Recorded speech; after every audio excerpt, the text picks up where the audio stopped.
que eu posso dizer como uma das principais pautas da oposição, desse grupo que se formou é o seguinte: algumas coisas, isso a interpretação deles, tá?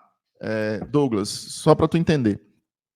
Para eles, o grande ponto não é o torcedor votar, eles vão juntos aprovar o voto do torcedor.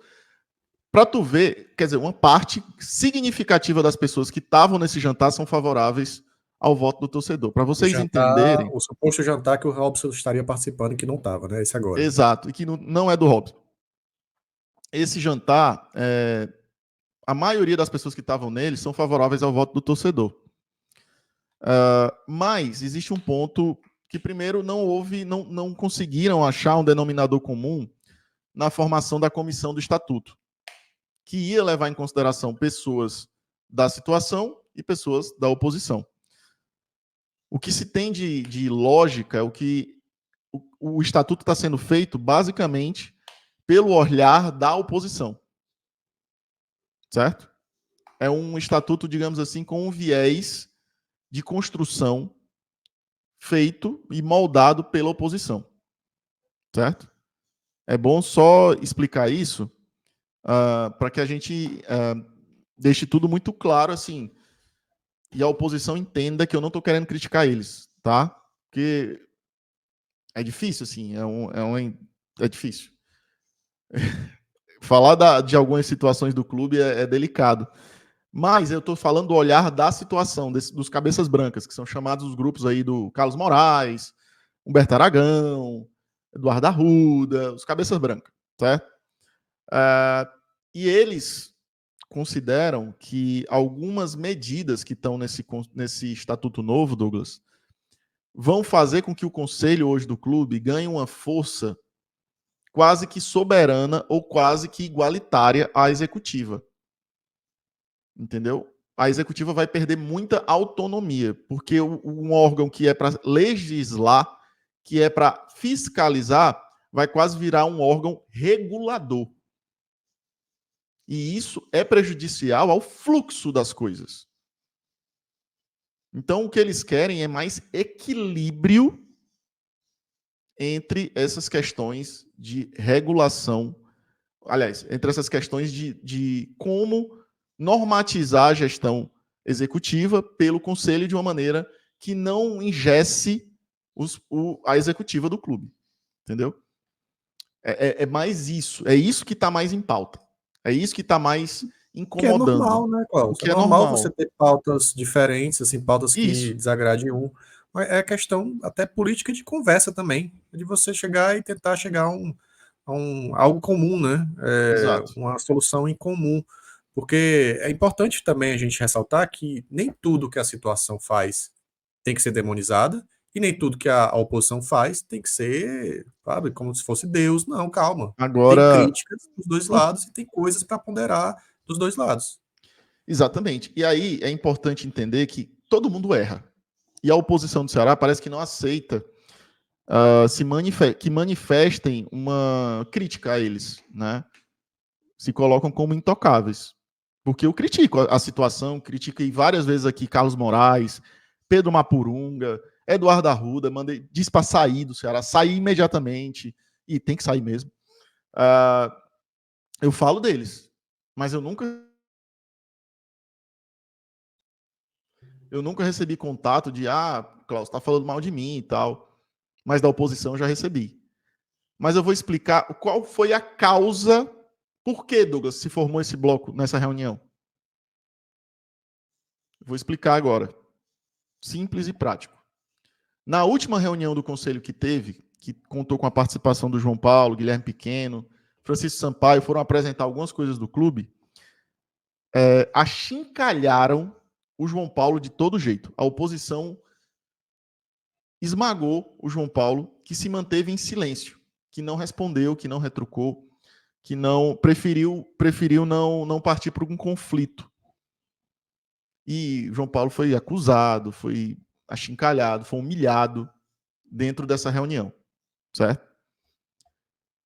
E esse outro grupo percebeu a maneira como estavam sendo conduzidas as coisas pelo clube. Então, quem provocou essa reorganização da situação foram movimentos da oposição. Ou seja, dois blocos estão em pleno conflito, causados por ambos, por culpa da situação e da oposição. Isso é totalmente prejudicial a uma coisa: Ceará Sporting Clube.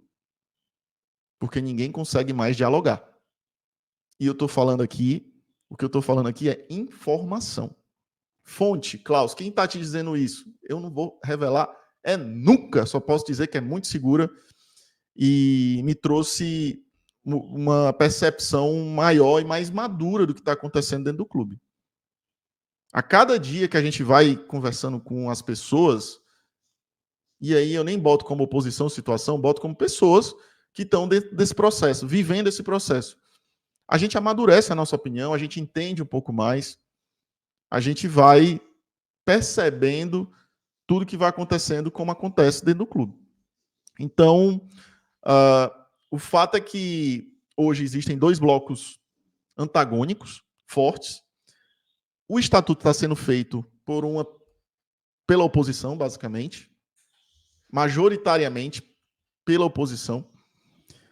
E o que se quer desse outro bloco é que esse estatuto possa ser revisado por eles e alguns pontos serem considerados e avaliados. Klaus, isso pode acontecer? Tecnicamente, se eles tiverem uma quantidade de votos, que eu não lembro bem quantos, eles podem, tá? Porque tem uma quantidade relevante, eles conseguiram nesse jantar 77 assinaturas, é uma quantidade muito grande de assinaturas, e muitos não assinaram também esse documento, mas 77 assinaram, então ele já tem um bloco muito contundente, né? E eles querem revisar esse estatuto que está sendo desenvolvido. Então, vai passar por esse processo de dois lados tentando fazer um estatuto. Eu não vejo como isso dá certo. Eu não vejo isso como razoável. Eu não vejo isso como ponderável para o bem do Ceará. Mas é o que está acontecendo. Eu estou relatando o que está acontecendo. Tá? Então, a realidade do que está acontecendo é isso. A reunião foi para isso. Não se discutiu nada sobre eleição para o próximo ano.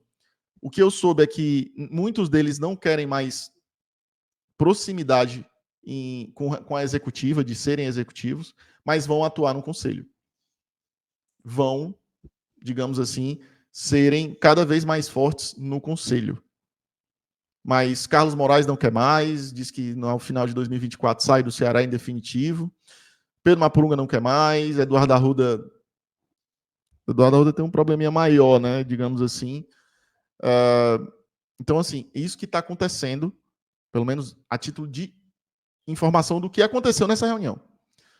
A questão principal é a reforma do estatuto e a maneira como ela está sendo conduzida por essa comissão atual. Repito, não estou criticando, estou informando para deixar muito claro que a minha posição aqui é só de informar o torcedor do Ceará do que está acontecendo. Tá? Então, os movimentos são esses, as peças do xadrez estão lançadas. O que é que vai ser de tudo isso? Meus amigos, eu não sei. Só sei que quem está perdendo é o Ceará. Quem está sofrendo e vai sofrer mais com tudo isso é o Ceará. E eu vejo que era muito importante ter uma contundência política do atual presidente. Era muito importante um peso institucional do atual presidente. Infelizmente, ele não tem força política. Infelizmente, ele não tem força de gestão. E a vacância que ele transmite para todos causa tudo isso. Para mim, muitas das causas de todo esse acirramento das coisas no Ceará vem da falta de força do atual presidente do clube. Esse foi um corte aqui do BPR, então você vai chegar naquele likezão, deixa o like, se inscreve no canal, compartilha e tamo junto. Até o próximo vídeo, até o próximo corte, hein? Valeu, bora Vozão, bora pro racha.